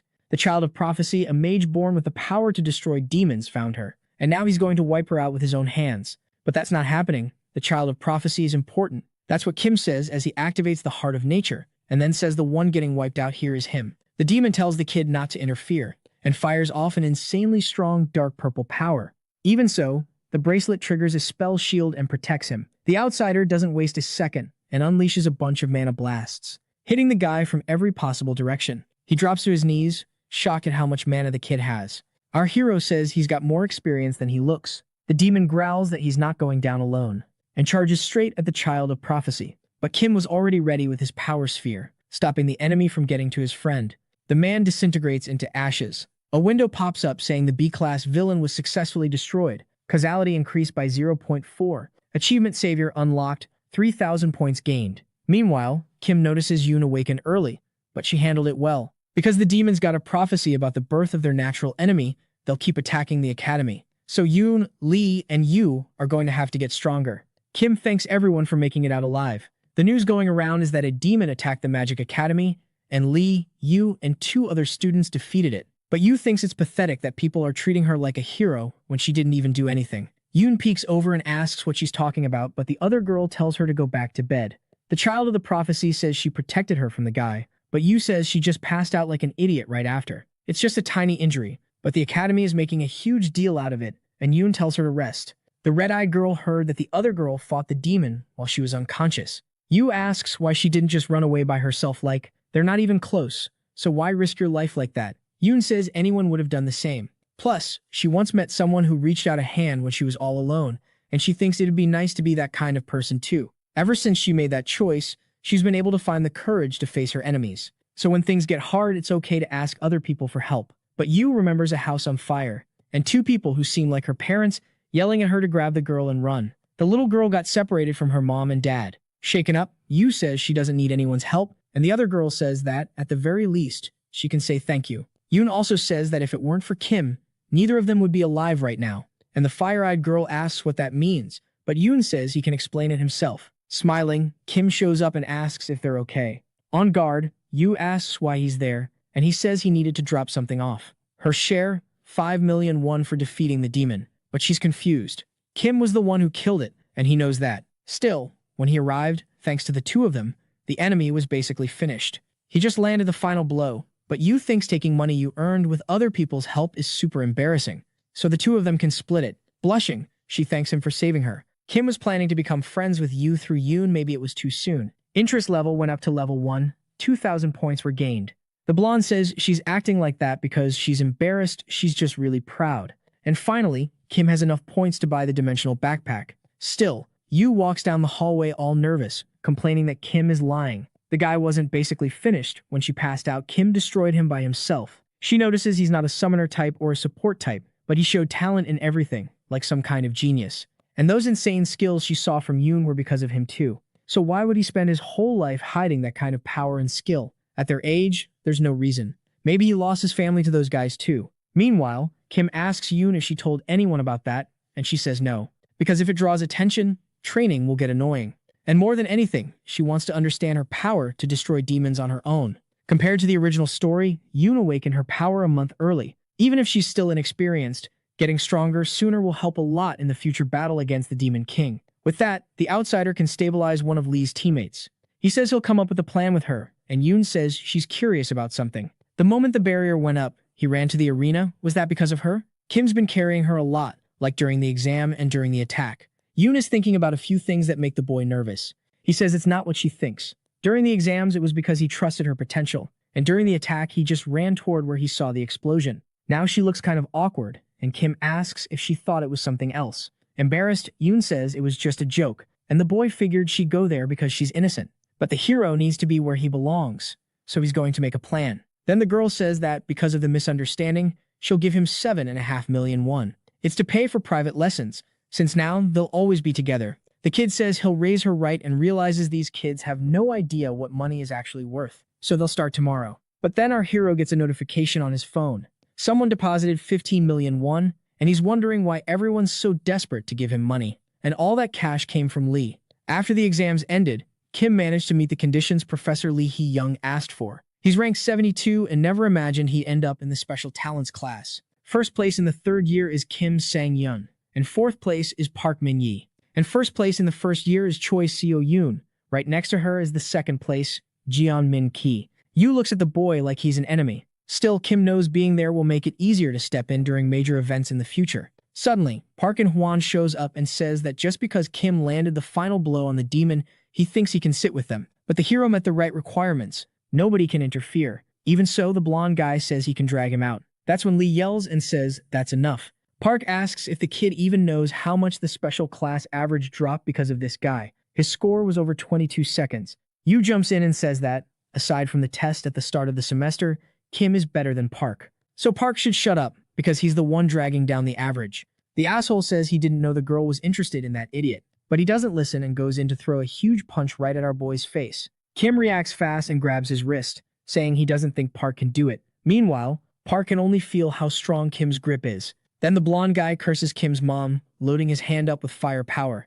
But something drops right onto the bully's head, and right after that, a kick slams into his side and sends him tumbling down the stairs. People start wondering if Park is even alive. Kim thanks them for the help and realizes it's exactly like the plot. The kick came from Jeong, who says he liked Kim's exam. The agents come to the class for special activities. Around them, the students freak out, trying to wake Park up, and the scarred guy wonders if he hit too hard. Before that, the man had been shocked he got assigned to go to the school. But Deok explains that the demons are hiding. There are a few suspicious spots. Jong says they usually work separately unless they get orders from the king, and it's also weird the demons manage to infiltrate the school so easily. Someone on the inside must be helping, and his mission is to work with the school to find the demons and the infiltrator. He introduces himself on stage, saying he's from the Special Forces and was sent by the association. Choi asks if the class will be about controlling terrorism, and John says yes, adding that chickens like them can't go into real combat. From now on, under his guidance, they'll search the monster appearance zone. It could be dangerous, so if they find anything, they should report it immediately. But Jong knows it's not dangerous, it's just a secret training area for the Special Forces. Still, there's a dungeon there that's already been cleared, so they can identify suspects using magic cameras. Special classes are freer to do activities, so the infiltrator should be there. That's probably what Jeong is thinking. It's a fact there's a demon at the school, but he's sharp. What matters now is making sure Lee gets the S-class item on the dungeon's secret floor, and helping Choi, who'll be with him for this activity. Finally, the teams get formed and everyone has to head to the operation area. This time, Kim is going to follow the original story. But maybe just inserting himself into the story will create new variables for the group. And what ended up happening was Choi got paired with Kim. She thinks the boy is disappointed he got stuck with her in the group. Anyone would do anything to be with her. But he doesn't seem happy with someone at her level. Even so, it's Kim who's bothered by her, not the other way around. He tells them to start moving. One student says he also wanted a chill date with a pretty girl. The other team is Lee Seo-jun and Yu Ah-ra. That idiot is in love with Choi. The the only daughter of one of the best magic families. She's got both talent and looks. Then Lee says there's someone there from a good family too, and Yu gets furious. And the crybaby says the girl is different from the red-eyed one. The other group is Shin Young-jun and Jeon Min-ki. In an awkward mood, the two of them walk through the forest. But if those two are unhappy, it's more comfortable for her. Kim was being friendly with Lee even though he was the worst in the school, and now he's in the special class. The guy is seriously suspicious. Choi's curious about him, and the guy wonders if she's about to drill a hole into his head. All hyped up, Kim says it looks like there's something over there and they should go check it out. The girl has no idea what he's plotting, but it's not going to work on her. She tells the two of them to work well together, and the outsider gives Choi a weird look. He knows that look is definitely "I've got ulterior motives." At this point, the girl was desperate to recruit Lee because that would raise her value. So the guy just tells them to head that way, trying to pair her up with the protagonist and keep the original story on track. But then Choi starts saying Kim looks more impressive every time she sees him. He went from being humiliated to getting stronger. Still, forcing his way into the special class could be bad for him. If he draws too much attention, he might start making enemies. Family, talent, looks. Everyone says Choi was born with everything, but there's something hidden underneath. The effort and obsession to meet her family's standards are what complete that perfect image. She's kind to everyone, but only to keep people close and raise her own value. That fake perfection was a lonely survival method she learned on her own in high society. Confused, Kim asks what she means by enemies, and Choi brings up what happened that day. No one said it out loud, but besides Park, there are probably others who aren't happy about him getting in. And he says he doesn't care, because he has a life goal he wants to achieve in the special class. Right away, Choi remembers her father saying he planned her whole life, she just has to follow it. And she does, just nodding along. She says she kind of gets why the teachers like him. But what could he even gain by joining that class? That's when Kim feels a killing intent right next to him. He shoves Choi aside and instantly attacks with mana. A fire spear gets thrown at them. It's an ambush. Our hero asks if he still hasn't gotten his head on straight. Park says he's giving him one last chance. If he values his life, keep his head down at the academy. Kim asks what happens if he refuses. Furious, the blonde yells that he'll destroy him and casts his spell with real intent. Hidden magic cameras are watching everything. Somewhere else, Yu has his power ready, and the squad of comrades is in a rough spot. This is Baek Yi-jin, a special forces mage, doubting there's actually a demon infiltrated among them. Jeong asks what's going on, and she says it's just kids messing around with training monsters. He tells her to report it if anything suspicious happens. Then Baek sees Park and Kim fighting. Our hero notices the blonde fires off spells really fast. He is ranked 5th, after all, but if he waits too long, it could mess up the plan. Choi starts charging a strong spell, gathering mana, and yells at them to take their fight to training. She says this is embarrassing for the academy, and Park needs to get over his inferiority complex. That just makes the blonde even angrier, because in his mind, everyone's taking that bastard's side, and he smashes up the ground. Watching all this, Baek notices one of her magic circles got destroyed. Jeong stands up and says they promised no student would get hurt. She yells that he's going to blow the whole operation over a childish fight, and he tells her to keep checking and call him if anything happens. The students involved are Park and Kim, who've caused trouble before, plus Choi, from a major magic family. Meanwhile, Choi is putting up a magic wall, trying to contain the situation. The blonde brat screams that Kim should have stayed a clown. Who does that kid think he is, trying to reach his level? Then he launches a fire attack. The girl can't hold it back anymore, and of course, someone's lurking nearby.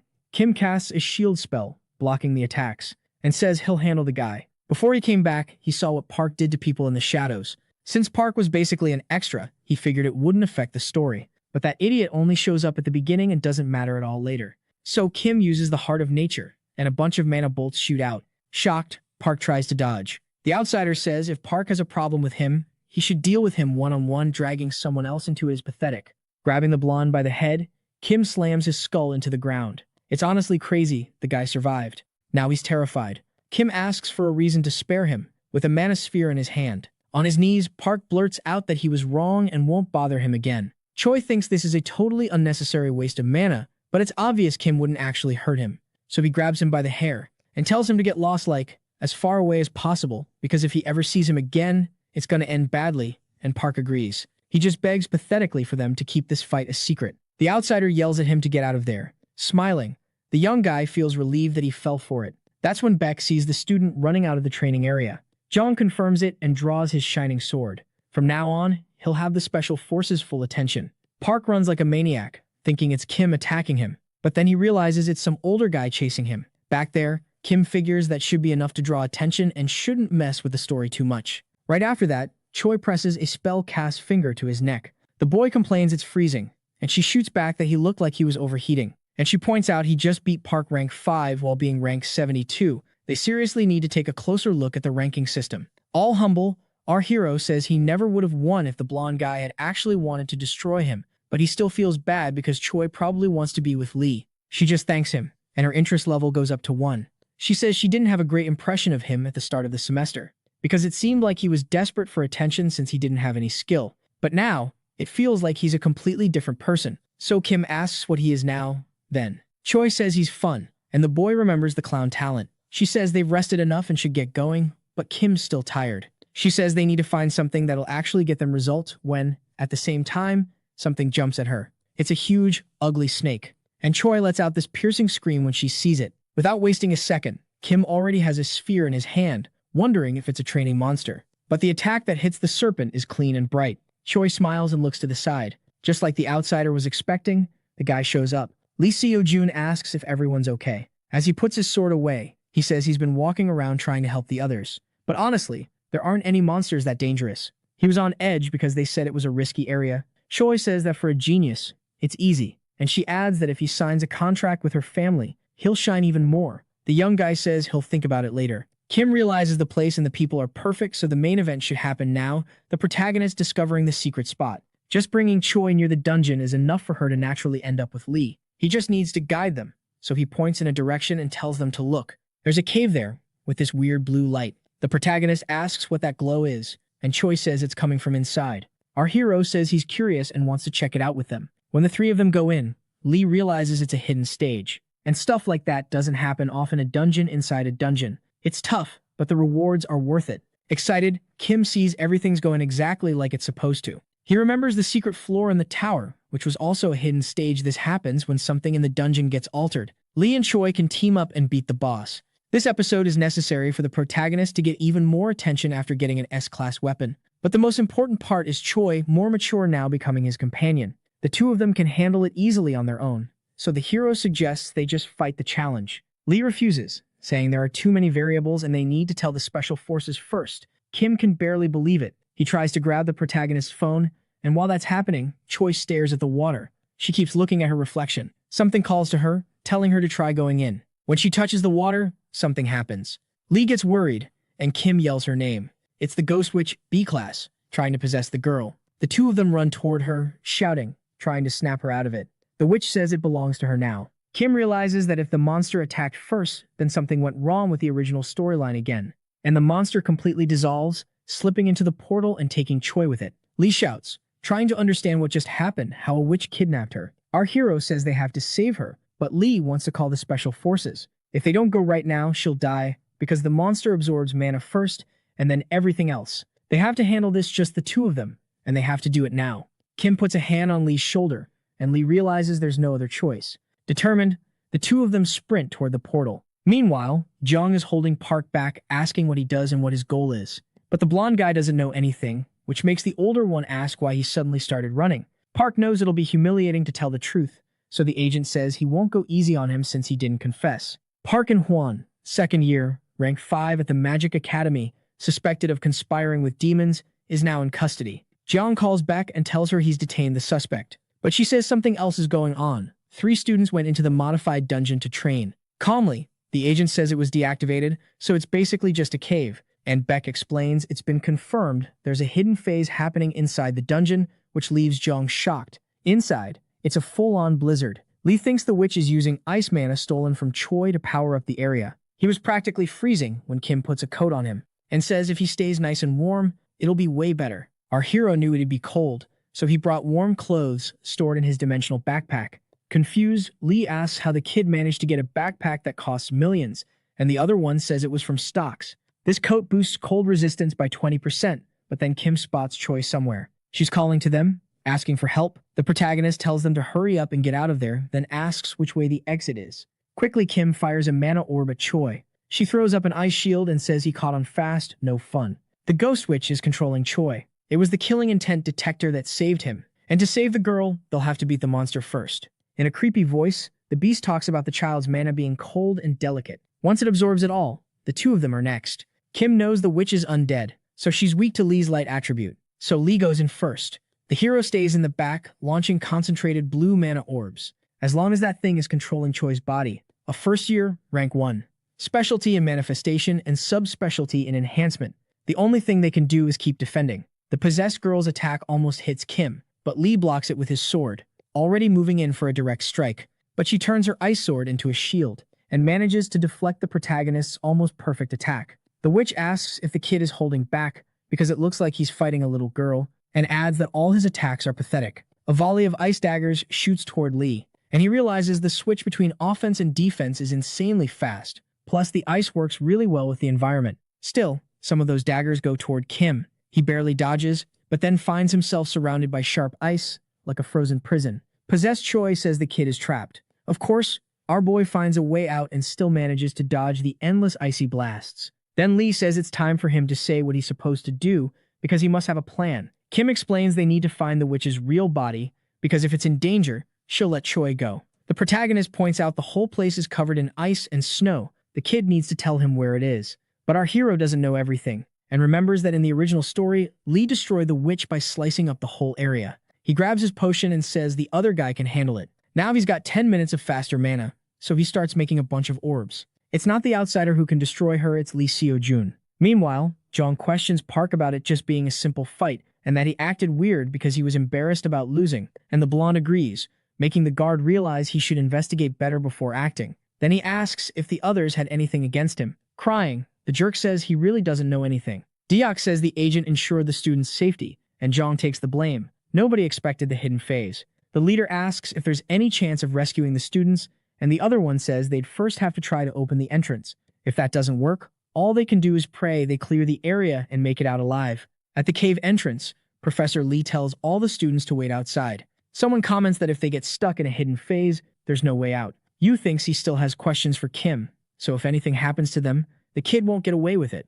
Inside, Kim keeps working with his orbs, and Lee's like, how the hell is he supposed to deal with this? The outsider explains that in here, he can use as much power as he wants. The witch notices one of their mana levels changed and wonders what they're trying to pull. More ice weapons get launched at them this time from behind, and they shatter everything with their spells. Then Kim yells that the other guy doesn't need to hide his power. It's fine to show his real strength. Lee realizes the only time he ever used his sword with everything he had was during the demon attack. He held back even during the exams, because if he goes too hard, someone could get hurt. And Lee realizes Kim noticed that subtle difference. The protagonist tells them both to go all out. The witch laughs and tells the brats to come on and try. Lee says that since Kim's putting that much faith in him, he's got to live up to it. Then the witch is shocked by how much light mana attribute there is, and Kim yells for the protagonist to destroy the whole dungeon. The monster's real body is in danger. Our hero fires off a blast straight at the monster. It hits her right in the chest, and the outsider says she left Choi's body. Meanwhile, Lee is surrounded by light mana, ready to strike. The ghost witch screams that she won't let those miserable humans get out of there. So Kim says there's no reason to keep her alive. The protagonist lands his biggest hit and slices the monster into pieces. Focused, Lee knows he destroyed her. Outside, support mages try to open the portal, but only 2% of the entrance opens, like not even a mosquito could fit through. Sadly, that's the best they can do. Even the top mages couldn't open it any more than that. Meanwhile, Jung is thinking that even if the team chews him out, he'll have to take responsibility. The scarred guy explains the whole situation, but to the man's surprise, they ignore him, saying Lee will be out soon. He wants to know what that's supposed to mean, and he gets his answer a second later. A huge beam of light shoots up into the sky. People start wondering if a boss showed up, but Yu recognizes that light mana attribute. It's Lee realizing his sword can't handle all his mana. Looks like it's over. The witch got defeated, and she left behind a glowing sword as a reward, one that boosts mana and regenerates on its own. Kim tells him to take it, because he did the most and he needs one anyway, but Lee wants to share part of it with the other guy. The outsider isn't interested. He just says he'll take care of Choi, while the kid goes to grab the reward. When Lee holds it, he realizes it's S-class and thinks it's weird that Kim would pass up something like that. The kid earned 2,000 points, but he's focused on Choi, who's got severe mana exhaustion. She's not at the level to fight on that scale. It's the side effect of having her power forcibly drained. Lee stuffed all the items he found into his coat, and he asks what Kim's planning to do. Kim says he wants to help her recover. Then he gives her an ice spirit heart, which restores mana and boosts the ice attribute. That makes her slowly open her eyes, and the hero asks if she's okay. The girl freaks out and asks why they're looking at her like that. Satisfied, Lee says her energy came back fast. Kim says the girl's full of life. Choi wonders where the hell she is. It's a long story. The outsider explains it's a hidden stage, and Lee beat the boss to save her. Confused, Choi thinks nobody their age has ever done that before. Then the exit portal opens. Everyone's happy, and Lee says he never thought light could be so beautiful. Before they leave, Kim asks the two of them for help. He can't walk because he's got mana exhaustion. The moment Choi woke up, the guy collapsed. This time he managed to time the potion's duration perfectly. When this whole incident is over, the ones who deserve the honor won't be him. It'll be Lee Seo-jun and Choi Seo-yoon. It really has to be those two, and the three of them leave, carrying Kim. The youngest person in history to clear a hidden stage is Lee, and once again, he's got the whole world's attention. The Blue Moon sword he got was evaluated and has 2 top-tier options, even for an S-rank item. The Mage's newspaper published an article about the protagonist's genius-level skills, and the whole world started noticing him. After Park's interrogation, it became clear the blonde guy wasn't with the demons, but his bullying stories got exposed, and the asshole got punished hard. From now on, that annoying guy won't be a problem anymore. There were a few twists, but things are basically back on the story's original track. The fact that the special activities were actually in operation will stay secret, and Choi's going to use that to get closer to Lee. And calming Yoon down was kind of a pain. She thought her teacher was seriously hurt. While the outsider was thinking about what to do next, Choi interrupted him. She says she heard something interesting from Lee, so she came to thank him. The protagonist told Kim that she was the one who suggested saving the girl, and that she fought really well back there. Totally flustered, the kid insists it was the other guy, which leaves Choi confused about why he doesn't want the credit. Then, with a threatening look, he adds that it was Lee who destroyed the Ghost Witch. Choi leaves with a smile, saying that if that's how it is, then fine, and says goodbye. Her interest level goes up to level 2, and Kim gets 2,000 points. Things are getting complicated. He'll have to handle the next incident better. After that, we see a slim woman running on a treadmill. Our boy is at the school gym now, and he realizes that, because he was near Lee when they cleared the hidden stage, he got a ton of points. So he bought the secret trait, Evolution and Adaptation, for 50,000 points. Now he handles the cold better, and his night vision is way better. It doesn't sound like much, but it boosts a bunch of basic skills.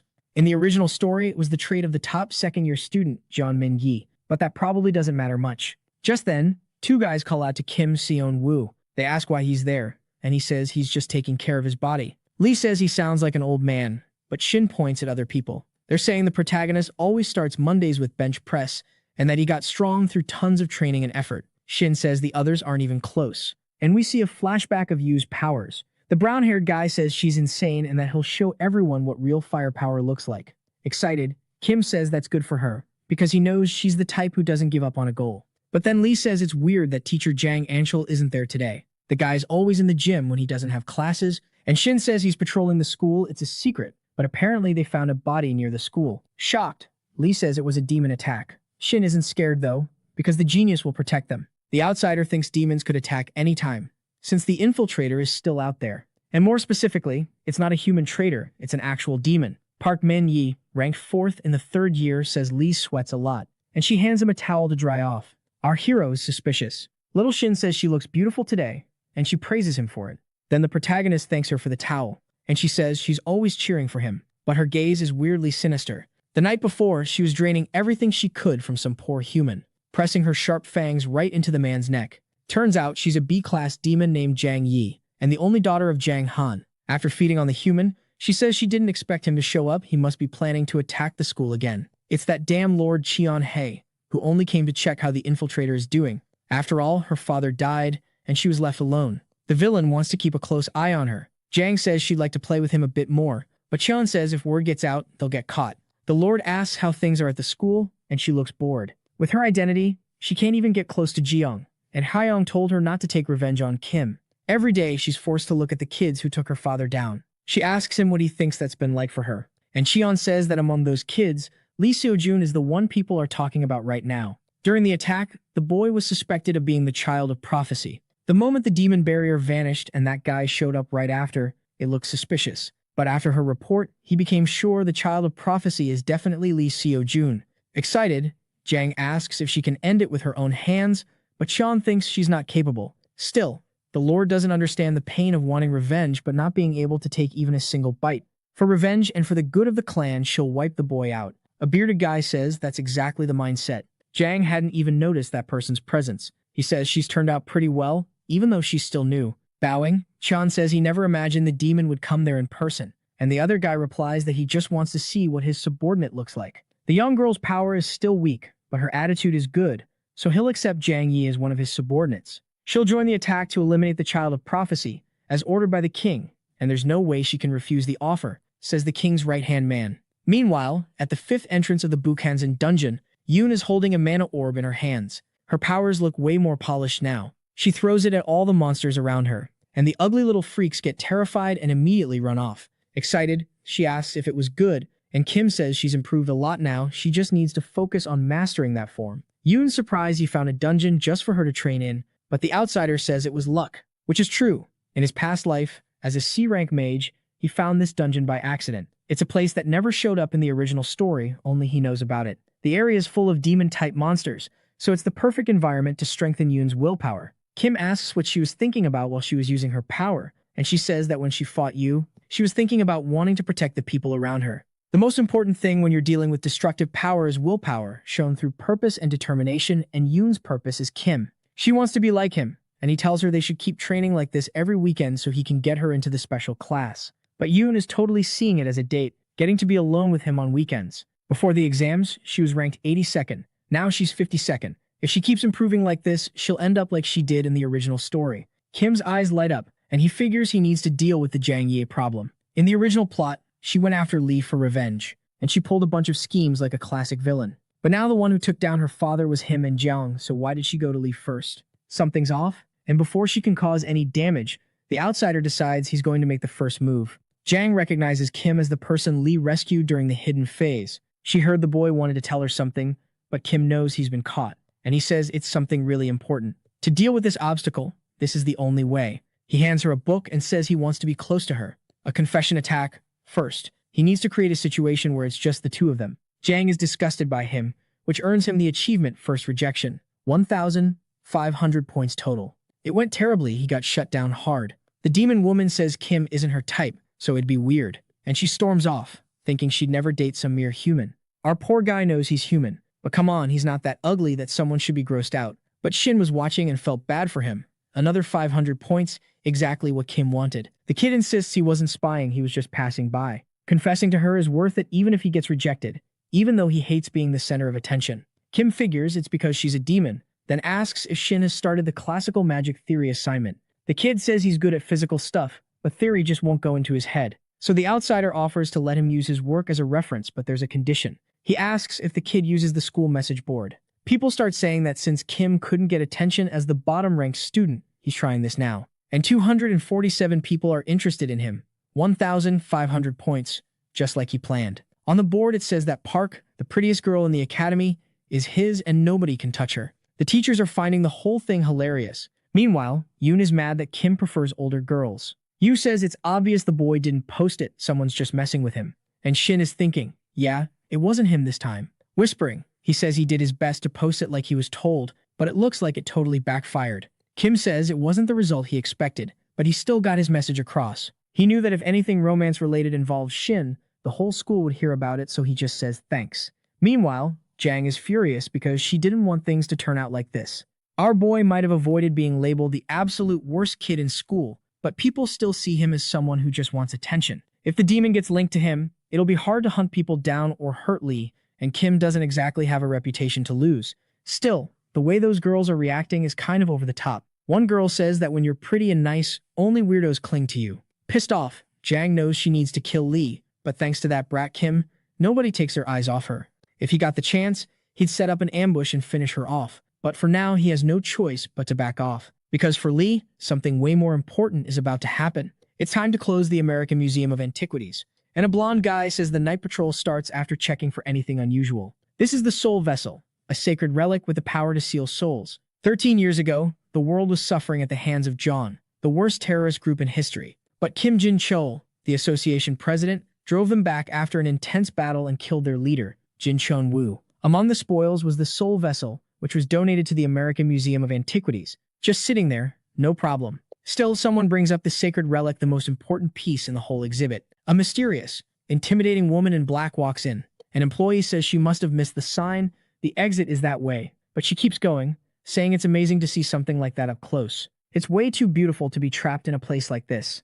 The blonde guy warns her it's extremely dangerous and can only be kept by someone qualified, but she says only one person used to be qualified. The employee snaps that the association warned them terrorists would try to use it. Mystic power should be used for good. The blonde woman says he's wrong. Great power should be used for a great purpose. They're just hoarding it. He yells for the guards to kick this potential criminal out immediately. But the guard shows up already knocked out. The woman asks if Scar is bored, and the big guy says everyone was weak and he wants to fight someone strong. The employee says they were all A-class mages and realizes the security system didn't even alert. A girl with a red scythe slices through the relic's protective glass. She says they agreed to just threaten the guy and steal it. Maybe the plan changed. The blonde guy drops to the floor, wondering who these sons of bitches are. Scar says they may have taken their god, but they can't break their will. The blonde girl remembers being called damn terrorist. Now he'll pay for insulting their god. At the last second, the employee realizes they're John, and everything blows apart. Meanwhile, the students get the news. The terrorist attack was carried out by John, a cult that was thought to be wiped out. Even though the security footage was damaged, they assume the leader of the attack is someone named Bert. Terrified, Yu can barely move, and Yoon points out she's gone pale. She says she feels nauseous and is going to lie down. Our Kim knows it's about to start. The first battle against the villain group John. Bert is extremely pleased. She thinks her photo came out great. And Jin says he could barely cover her face. And they went through all that trouble to disable security for nothing. The girl says some clueless idiot insulted their god. Natasha says that's why she let him atone with his life. And Scar thinks it all ended way too quietly. Back in the day, they would have blown up the whole block before leaving. But Jin says times have changed, and doing that now is way too risky. Natasha tells the idiot that Special Forces and the Dawn Blade are still hunting them, but he says he can handle all of them. Then Bert says they should find somewhere quieter for a while. Like Jin said, maybe this time they rushed it better to go to Korea for a bit. Scar loves that because there are strong idiots there to fight, and Natasha wants to go to the Soul Magic Arena. But Jin wants to avoid running into Kim Jin-chol. The leader isn't worried, because nobody expects them to show up on their turf, and she has something to check there too. The blonde guy asks about Lee, and Bert says he knows what that kid means to them. Then the girl in red says the brat's been getting into a lot of trouble. What's Beck even doing in security? Scar says a crisis makes a man, and the leader says that's it. Now they prep the passports and fake IDs, and tell Beck they'll be here soon. It's been a while since the outsider showed up as Kim Jin-woo. It should be safe to move now, since Ryong's interest has probably died down. More importantly, before fighting John, he needs to boost his stats. Bored, Seon showed up early, like always. She could have had someone deliver it, but it had been a while since the two of them had seen each other. There's the item he asked for: sacred herb potions and high durability combat boots. They're S rank, they fit the user's body, and they cut stamina used by 20%. Kim realizes he's got two choices. The price must be way higher than other items in the same class. While they eat, Seon says she didn't want to give some basic gift. Her motto is, never let your customer down. Kantia is the name of the restaurant where Lee, in the original story, almost passed out after just one bite. Kim wants to know if it's really that good. As the golden pasta falls apart, the mushroom aroma from the sauce spreads with the juices. Then the Hanwoo roast beef inside mixes with the red wine sauce, setting off an explosion of flavor. Crispy on the outside, tender on the inside. Seon says seeing a reaction like that makes it all worth it. The outsider says he can't accept treatment this generous without giving something back, but she says that's not how the relationship works. But our guy insists he's got something better than money. Kim says she looked kind of worried earlier, maybe because of that terrorist threat. Deposit $2 billion in 3 days, or Hansung goes down. Seon says that info never leaked. How could he possibly know? Of course, he says he has his ways. The kid's right. Ever since the news about John, things have been rough, and she's still busy dealing with her brother's power play. Luckily, the person threatening her has no connection to John. It's actually Jo Sung-hun, an underworld alchemist, some criminal trying to squeeze money out of Han Sung now that they're on top. He tells Seon to check the financial situation of her security team, and she'll find someone who's working with an alchemist. He's basically a minor character who barely gets mentioned, just there to set up an event, so it's fine to bring it up. She's shocked at how Kim knows high-level info even she doesn't, and his source is a total mystery. So she calls him Kim Jin-woo, saying she doesn't know who he works for, but maybe he'd like to work with her. With someone like him by her side, it'll be hard to lose to her brother. The pay will be in the millions, and the benefits will be great. The outsider says he's not doing it for special treatment, he just wants to help her. But Seon doesn't find it fun to win him over that easily. So she suggests another dinner later, and she'll come back with even better terms. Our guy finds her offer tempting, but if he accepts, he'll be stepping away from helping Lee. With his new boots, he can walk in the air for 5 seconds every 2 minutes. There are 3 options. Good thing there was a useful item in the hidden stage. The lunatic jumps off a building just for fun, landing on the one right next to it. Always good to practice first. In magic class, the professor says there'll be a theoretical research project in pairs next week. Shin asks for a bit more time, but gets denied. So Kim decides to use the outsider perk to finish it in a day and get some rest. But who would be a good partner? Right away, Yu comes up to him and says they're together. The students get nervous that the two best theory people are pairing up. That makes the girl furious and she scares everyone off. She asks if Kim has a problem with it, but he says no, not understanding why she suddenly wants to talk. And Yu tells him to meet her after school in the training area. The outsider realizes this works out because he needed to check on Yu at some point anyway. But there, she pins him against the wall and demands he tell her his secrets, and says there's no point playing dumb because she knows his real identity. Our guy is completely confused now. Guys, that's the end of the video. If you like this video, please leave a comment in the comment section. Also subscribe to the channel and hit the bell icon. Like the video and share it too. Thank you for watching and see you next time again.